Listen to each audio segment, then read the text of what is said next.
we are made to succeed. I truly believe that. We are made in God's image. We are made to create. And creating brings life. And when you begin to create and you begin to find these opportunities and you begin to help people and you're part of their financial future, it gets really, in a good way, it gets really addicting because it's so intriguing to help other people. You're probably thinking that because somebody told you along the way that you were a certain way or you couldn't do something. I'd really challenge you to challenge yourself. And I read this in a book and it's really helped me. When somebody says something ill about me, or, I'm just going to say word curse me or something like that, if they're not going to speak at my funeral, I'm not too concerned about their opinion anymore. If you're a real estate investor and are wondering how to raise and leverage private money to make more profit on every deal, then you're in the right place. On Raising Private Money, we'll speak with new and seasoned investors to dissect their deals and extract the best tips and strategies to help you get the money, because the money comes first. Now here's your host, Jay Conner. Today's not theory. Today is not motivation. Today is proof. Now, hopefully you have gotten my book, Where to Get the Money Now. If you haven't, you can pick up the book at jconner.com/ there's Sylvia. She's got the book, jconner.com / book. I'll autograph it. I'll rush it out to you, 3-day delivery. This is the best way to prepare for the Private Money Conference. Read the book before you come to the conference, and you will be well prepared. Not required, but it will definitely give you a huge advantage. Where to get the money now? Well, you've heard me teach strategies. You know some of the steps. But sometimes what moves us from knowing to doing is actually seeing someone who is actually executed. Well, Dan Can is an executor. He read the book. Dan read the book, Where to Get the Money Now. He didn't have a magic script that nobody else has. He didn't reinvent the system. Dan simply implemented the system. And as a result, he's raised $13 million in private money, not missing out on any deals. That's not hype. That's not hope. That is action. So as you listen in, as I visit with Dan here and I ask him some questions, I don't want you asking yourself, can this work for me? I want you to be asking the question, where am I hesitating? Where am I overthinking this? What step have I not taken? And I can tell you, if you have not taken the step to register for the Private Money Conference, that is the step you need to take to get you on the fast track. I promise you, that's going to get you on the fast track. So because the difference between 0 and $13 million in private money is not talent, it's execution of the strategies. Dan, I'm so excited to have you here. Say hello to everybody and where you are zooming in from. Yes, of course. Well, man, I just love hearing your voice, my friend. You just got so much joy. It's amazing. Obviously, listening to your podcast for the last couple of years and hearing your voice in the book and being here. Thank you so much. I am in beautiful Spokane, Washington, and that is in the state of Washington, where the Seattle Seahawks are from. And as many of you know, they won a football game this Sunday. So I'm extremely happy to be here. Any way that I can help, I really want to provide a lot of value content. I'm an action steps oriented guy. I love daily disciplines. They've radically changed my life, and I spent the majority of my life with a lack of daily disciplines. And so anything that I can do to help out, to help people generate what I call generational wealth, I'm more than happy to partake in.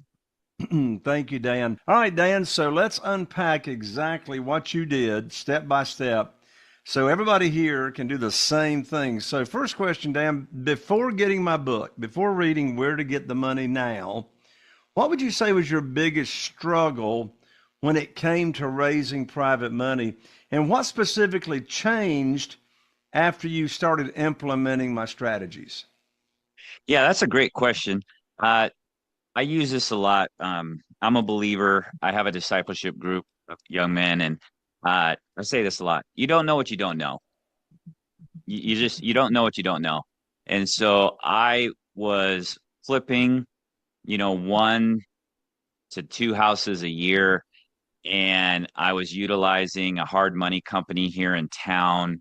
And each one of those percentage points that you pay and broker fees that you pay, like it adds up fast. And so I was doing above average just because people call me a high performer, so I'll just say that. I'm a high performer. I wake up to win. And so I was utilizing that standard route of I would go to the auction or I'd buy from a wholesaler, and then I would go to a hard money company here in town who I still have a great relationship with. And I would borrow money through them, pay the points, pay the higher rate, and go along my merry way. Everything changed when I read your book. And, it's a funny story, and I'll cut it short. But basically, my wife had texted the family and said that we were going to have a family yard work weekend, and I really don't like yard work. And it's Beauty Bark's fault that I even know you, because I came home Friday night and the largest amount of Beauty Bark I'd ever seen in my life was delivered on our driveway via my wife making a phone call. And I thought to myself, well, I know we need to move the Beauty Bark. I know we need to dig some holes for a tree and some brushes. And I don't know about anybody on show right now, but I've never dug a hole where it's supposed to be. And so I said, I'll do the Beauty Bark because I just have to put it over the old Beauty Bark. And I went to the podcast on Apple and I just literally typed in raising private money because I wanted to make an educational experience. Jay Connor pops up, who I'd never heard of before in my life. And I listened to you for 4.5 hours straight. And I was like, I love this guy. I'm getting this book. The Beauty Bark looked amazing. My wife was happy. I was happy. And I read the book twice because I'm a big reader and I miss things. And so I read it twice and I literally just did what you said to do. I mean, it's just that simple. I just did what you said to do. And we can get into some more details, but it's Beauty Bark's fault and it's Jay Connor's fault. So you've raised 13 million in private money. What was the very first step you took after finishing the book? Not the 10th step, but what was that first action? What was that first move that started creating momentum? Yeah, if you have notes, you want to write this down. Mindset. I just decided at that moment, no matter what, this is what I'm doing. It didn't matter how many no's I got. It didn't matter how many meetings I had or coffees I had or presentations or dinners or whatever. I just decided. And I know that sounds, well, how do you do that? Well, you just decide. You just make a decision. And I decided that this is where I was going. And I had a roadmap and I just had to follow the roadmap. I just had to cut and paste. And you're going to hear me say that a lot. And I just decided. So my mindset was, I'm going to succeed. Nothing is going to stop me. No one's going to outwork me. No one's going to be more charming than me. No one's going to follow up better than me. No one's going to tell a better story than I am. I'm going to do all of these things.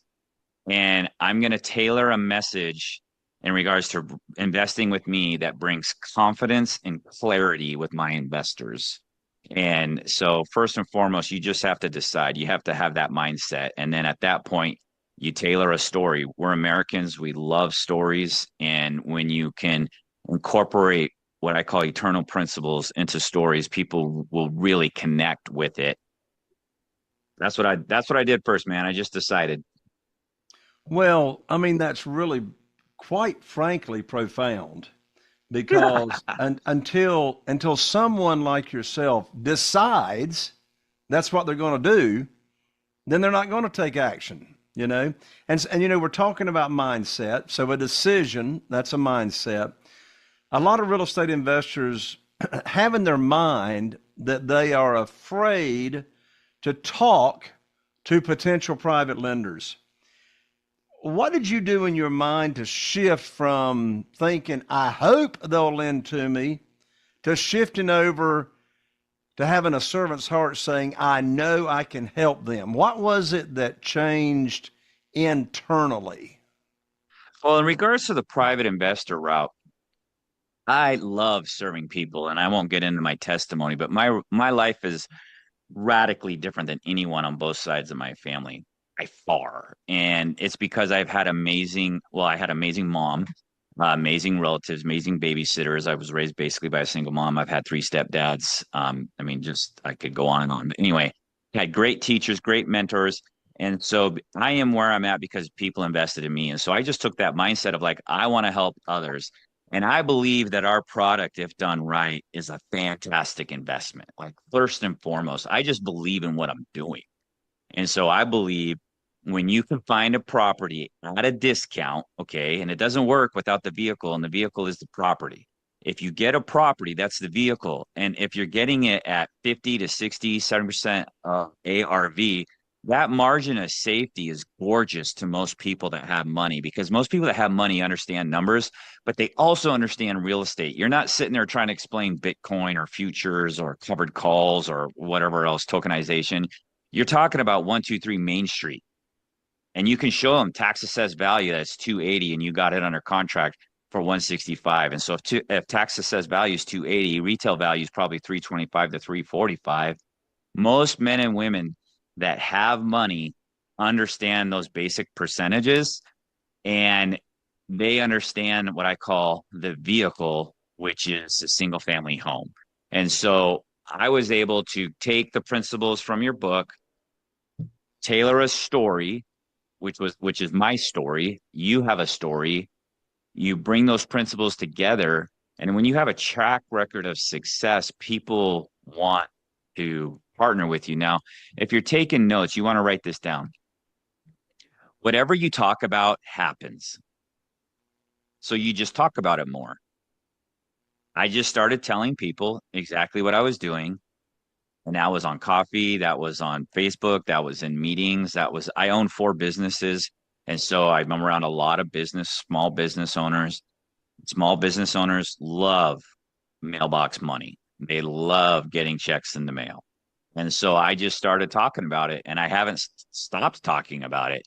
And I really, really love being a part of my client's financial picture and future. Like, to me, that just where I came from just means a ton to me. And so I'm passionate about it, and I never stop talking about it. And so that's basically what happened.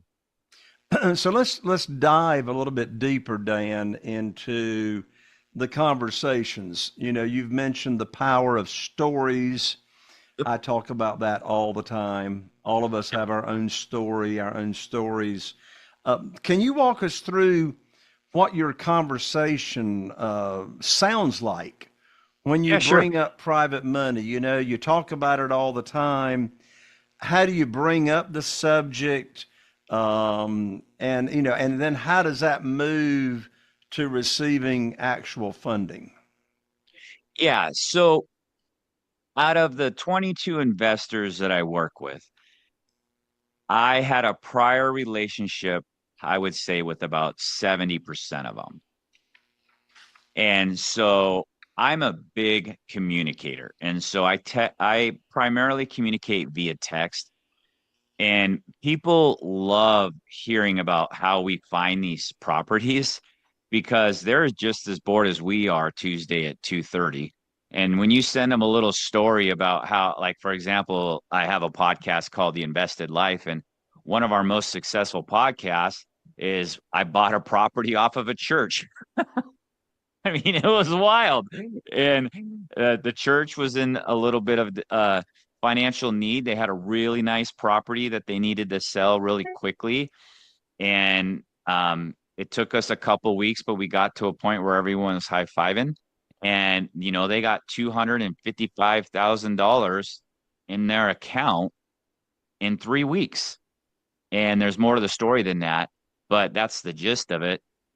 And that was a referral from a real estate agent, who was a referral from my 17-year-old son that was golfing at our country club, that talked to a prior employee of the country club who came back from college. And my son asked him, what are you doing now? And he says, I'm in real estate with my dad. And my 17-year-old son looks at him with a golf club in his hand and says, hey, my dad and I buy off-market properties. If you ever come across one, let me know. The guy's mouth drops and says, hey, on Thursday, I'm going to a property on West Francis. They're in a bad spot.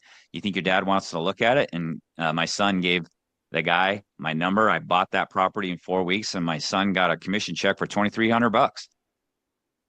That's what it looks like, is you just talk and you tell people about these deals you find, because you got to understand, we're in this market. Like, to us, it's like going to Costco and, grabbing some beef and some cheese and milk or whatever, and you get a hot dog on the way out. It's no big deal to find these off-market properties, and it's normal. But to the retail world out there, they have no idea that people are going to sell their property for 50 to 60% of value. They have no idea that 7 to 9% of every rooftop that they drive by is in distress, whether that's a homeowner or the house.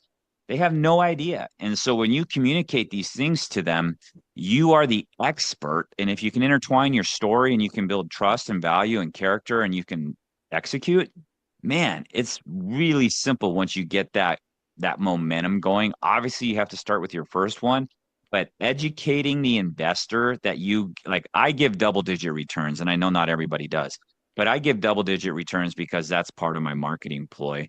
And so when I talk about double-digit returns, I talk about the margin of safety, and I just do it via text, socials, coffees, dinners. Took your advice. I had a luncheon. It went great. Because of one of my businesses that I represent, I've been invited to different conferences. I've presented to 14 people in Alabama, and I presented to 220 people in Orlando and Disney. So you just have to get started.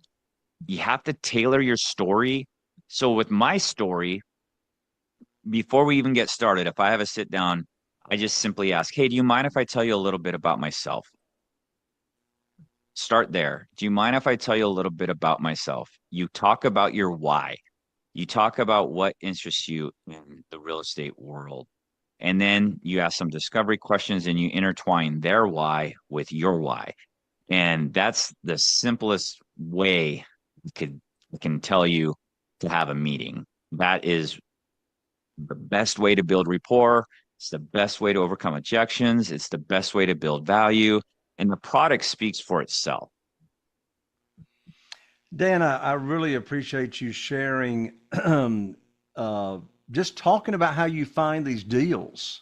I mean, that is so intriguing and so interesting to, the average person that doesn't know anything about our world. And here you are sharing those stories, and, you can't help but get their attention. And one thing that I share these days that's so important is when I'm talking with someone potentially that might be a private lender, in that initial conversation, I'm not looking to raise money in that initial conversation. I'm simply looking to diagnose if they have a problem, if they have that maybe I could offer a solution to. Yeah. I'm looking to find out if they have what I call lazy money, either in investment capital or retirement funds. And that lazy money, the reason I call it lazy money is because it's not working for that person. And then you incorporate the stories, your own personal story, like you're talking about, discover if there's a way you can serve them. I may just drop a state, and I love your lead-in question. Can I just share with you a little bit about what I've got going on and what I'm doing? Yep. And you get their permission. That's called permission-based storytelling. Yeah. And you share what you've got going on. I also love planting a seed. I may drop in the conversation something along the lines of, I've got this deal going on. I tell the story about how I found the deal. And then I said, but what's really interesting about it is really not the deal, but it's the funding. I'm now paying insane high rates of return to my private lenders and my investors. And then you know what I do? I shut up. Yeah. Yeah. Yeah. One thing I've discovered, Dan, and you may have as well, is that when people start out brand new raising private money, they have this mindset of, I got to talk somebody into something, I'm selling, and they talk too much, right? Well, I just like you're saying, telling stories and planting seeds. So back to when you started, Dan. Can you recall any strategies on raising private money that you learned from me at first, and it felt uncomfortable when you first read it or you first heard about the strategy? You say, I'm not sure that's for me, or I'm not sure that's what I want to do. But once you executed the strategy, you realized, wow, this actually works.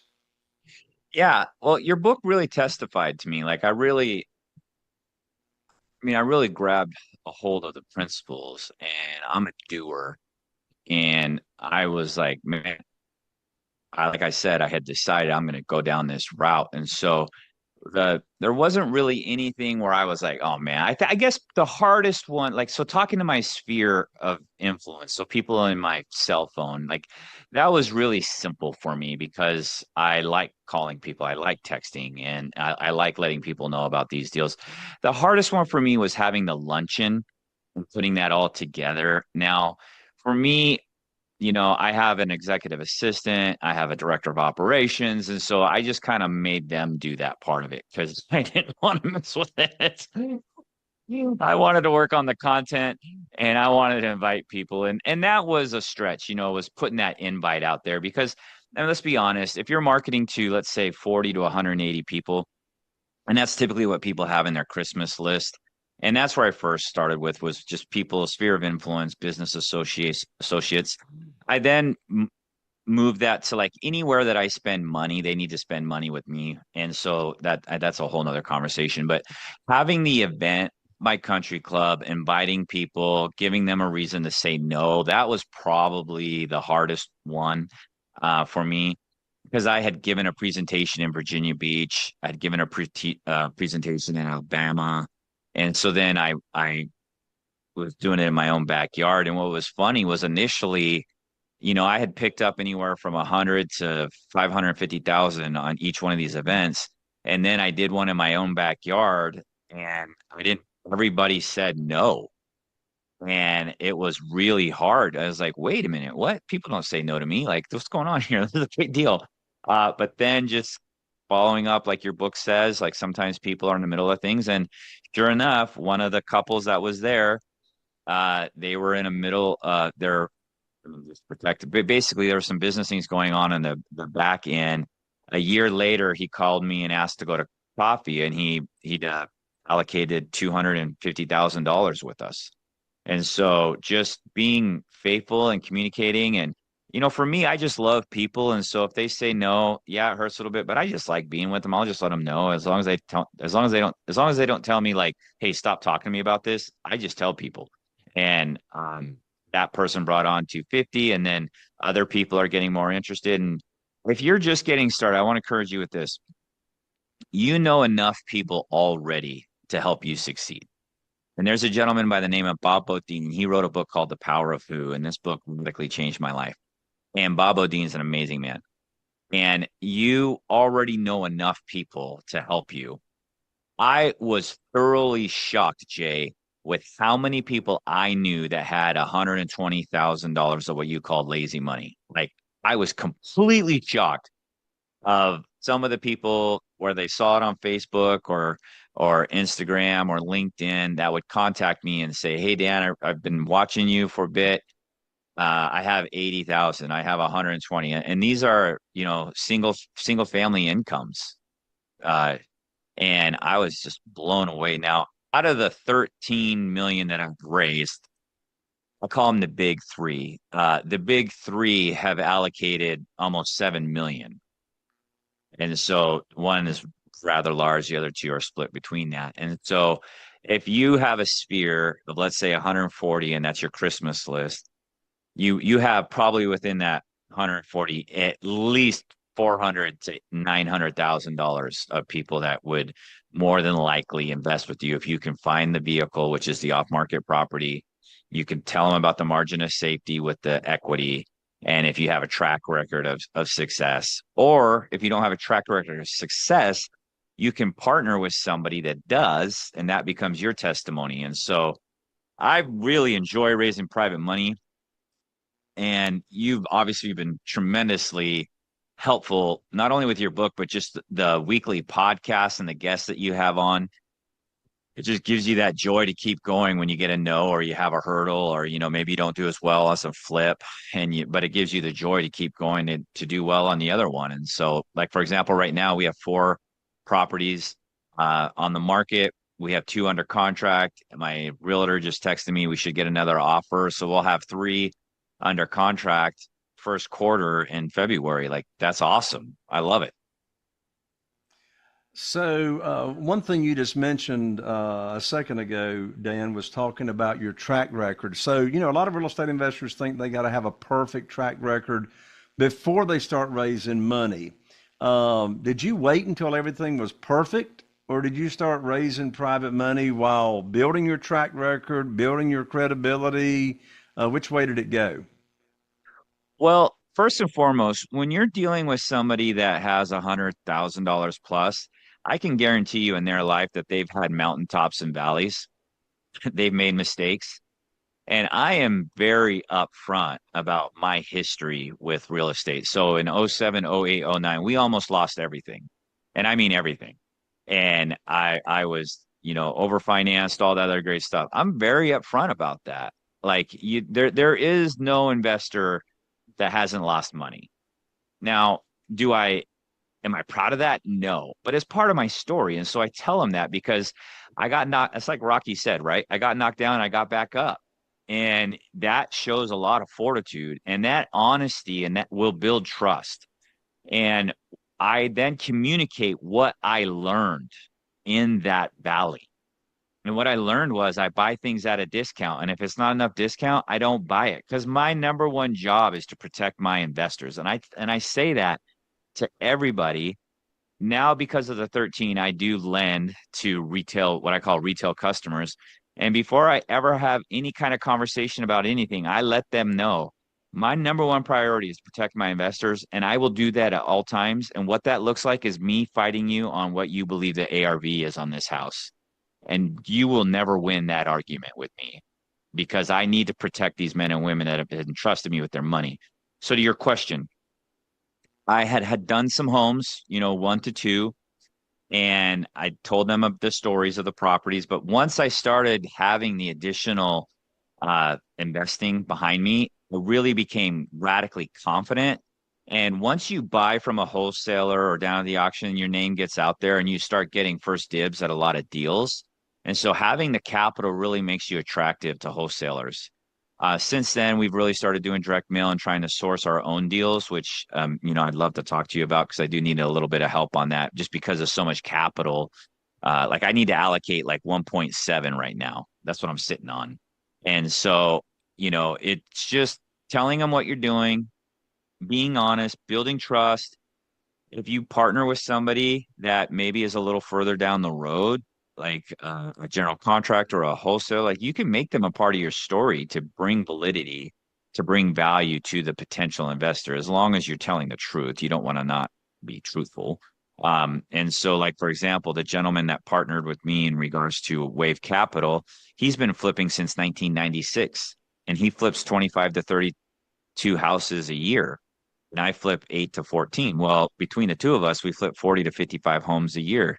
When I'm talking to an investor, that's really, really strong. I love it. I love it. So, Dan, you've heard me, ever since getting my book and us being connected, you've been exposed to all kinds of different strategies on raising private money. If you could only name one strategy on attracting private money that's produced the most private money for you, what would you say that is, and why does that work so well? Pick 14 people that you want to do business with that has the capacity, or somebody they know has the capacity to help you on your journey, and meet with them. Tell them your goals, your strategy, tell them about the margin of safety, and give it everything that you have, all the passion you have, all the creativity that you have. Just pick 14 people, text them, handwritten notes, coffees, lunches. If you know that they're a really fantastic, let's say Major League Baseball fan, buy them tickets to things and let them know, hey, I was just thinking about you. Here's a couple tickets to the Mariners. I'm a big ticket giveaway guy. So, like for example, Gonzaga Bulldogs, it's a basketball team here in town. One of my investors, he went to WSU, Washington State University. Gonzaga is playing WSU last night. I got him a couple extra tickets because I'm affiliated with Gonzaga as a donor. And he texted me, yes, I'll take them right now. You wouldn't believe it. It's my wife's birthday. You're making me look so good right now. Just those little things. I believe in a term called giftology, where I give gifts and there's no strings attached. I could care less. You don't have to text me thanks. You don't have to do anything. You just receive and be pumped. And so if you're in the giftology, uh, this is a little Dan Can secret here. If you find out what kind of sports team your potential investor loves, like for example, I have for whatever reason, I have a number of them that are Denver Bronco fans and LA Dodger fans. Well, you can get on, I think it's called XD. I don't know. My assistant buys them, but you can buy coasters for your drinks to put on that has the four most famous plays of their favorite sports team. And you can just send them as a thank you. Hey, I was thinking about you. I saw this Dodger, and it's like Kirk Gibson's famous home run, Sandy Koufax box score, whatever. You send it to them. It costs you like $25, and they're gonna have it on their desk forever because they love the Dodgers or they love the Broncos. And I actually learned that from watching Schindler's List. And I know that's a very intense movie, but I love that movie and how Schindler would take pictures with all the famous people and he would send them pictures so that he could gain favor to help the Jews, be free. And so I took that concept and I was like, man, what could I do that I could send a potential investor that they'll have forever? And my wife bought me one for the Mariners because I'm a huge Mariners fan. And I was like, I think we bought 7 or 9 of those, and I've sent them to current investors and future investors. Well, when you mention giftology, my guess is you have read John Ruhlin's book, Giftology. I haven't, not yet. I I read a lot of books, and if you're taking notes, I'd write that down. Leaders read and readers lead. Like I would really encourage you to read as much as you can because what I believe when you read, you gain the wisdom of somebody who's sharing. And obviously, this whole concept of what we're talking about is because you wrote a book and I got on board. But there are so many classics. Like there's 3 classics that I read for the marketplace. That's what I call what we do. And I read these 3 books every year, no matter what. The first one is Atomic Habits by James Clear. The second is Richest Man in Babylon. And the third one is How to Win Friends and Influence People. Like I read those 3 books every year because they're just timeless and it just helps me so much serve my fellow brother and sister. And investing isn't for everyone. And that's okay. I still love you. If you tell me no, that's nothing against you or me or us. Like you're just not in. Okay, great.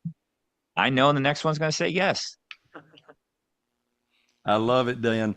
Dan, thinking back to when you first started raising private money, do you recall any things you did that you now do differently or any mistakes that you did early on when raising private money? Anything you would tell our members here of what to avoid that might slow down their progress? Yeah, I'm gonna be kind of vulnerable here. I am not the best speller and writer out there. I'm more of a speaker. I would really encourage you before you send any kind of document out, whether it be a promissory note or a thank you note or an email, to really have somebody proofread before you send something out because it's a reflection of how the transaction is going to go. And so I know it's a little easier now with ChatGPT in regards to like emails and proofreading letters and stuff like that. But when you send, because I do primarily promissory note investing, so having somebody who, whether that's your spouse, wife, brother, grandpa, it doesn't matter, just having another set of eyes on things is really, really important in this world because most of these investors are used to institutional type documents and things. And so when you're coming to them as a private investor, you want to bring that same kind of professionalism to the table. I'm at a place now where I don't actually touch that side of it anymore. Alyssa does that. And then there's another team member, Kaylee, that looks over her work. But really making sure that all of your written, whether it's typed or handwritten or the promissory notes, have a second set of eyes is really important. And you have the right interest rate on there. You have the right parcel number on there. You the insurance binder is correct. It has their information. Because a lot of people, you'll talk to them as an individual and they'll want to start the process as an individual, but then they're like, well, wait a minute, I have this LLC. Let's do it within the LLC. You want to make sure that that promissory note has the LLC because they're used to that kind of professionalism, or vice versa, obviously. I wish I would have I wish I would have paid more attention to that at the beginning. I was able to overcome those things, but it's still a little uncomfortable. Dan, thank you for being vulnerable and sharing that advice. Dan, if somebody is here and they're sitting there thinking, this might work for Jay, this might work for Dan, but I'm not sure it's going to work for me, what would you say to them right now? Well, I would say stop that stinking thinking. That's what I would say first. uh, um, we are made to succeed. I truly believe that. We are made in God's image. We are made to create. And creating brings life. And when you begin to create and you begin to find these opportunities and you begin to help people and you're part of their financial future, it gets really, in a good way, it gets really addicting because it's so intriguing to help other people. You're probably thinking that because somebody told you along the way that you were a certain way or you couldn't do something. I'd really challenge you. I would really challenge you to challenge yourself. And I read this in a book and it's really helped me. When somebody says something ill about me, or, I'm just going to say word curse me or something like that, if they're not going to speak at my funeral, I'm not too concerned about their opinion anymore. And that has really freed me. And short, I'm the son of two immigrants. My mom found me when she was 18 years old. I grew up in Section 8 housing and food stamps. Just going to say it again. I'm the first one on both sides of my family to be born in North America. My mom had me when she was 18 years old. I grew up in Section 8 housing and food stamps. I'm the first one to have a college degree. I'm the first one to have a master's degree. I own 5 businesses. I have 16 people that work for me. All because somebody said I could do it.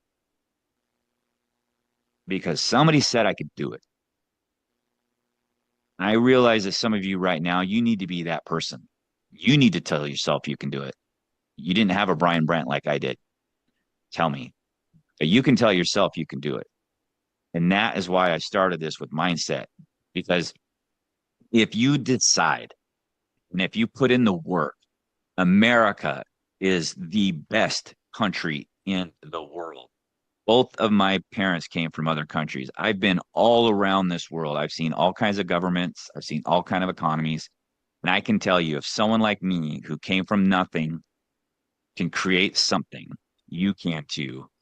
And you need to tell yourself that you can do it. And my podcast is called The Invested Life. And on The Invested Life with Dan Can, we explore eternal principles for everyday living. So eternal principles for everyday living. Statistically, I should be an alcoholic, hooked on drugs, and divorced 4 times because that's basically what my biological father was. The word of God changed me. And I believe that I'm on this planet to help encourage and bless others. And I believe that the word of God has an opportunity to do that. So I basically take a biblical principle and I apply it to the marketplace. And that's the content. And then I have this deal called Dan Can Musings, which Scott can nod and laugh. It's just, it's amusing that there's a story from my life where that principle showed up or was lacking. So you can contact or get a hold of me or listen to more encouragement if you found this encouraging at the Invested Life with Dan Can. And you can also email me, which it's a very long email, dancan@wavecapitallending.com. And just, Jay, if I could, can I just talk about personal branding real quick to help? Sure. So my full name is Dan Cantillana. Okay, my family's from Santiago, Chile. Nobody remembers Cantillana. Okay, my best friend can barely say Cantillana.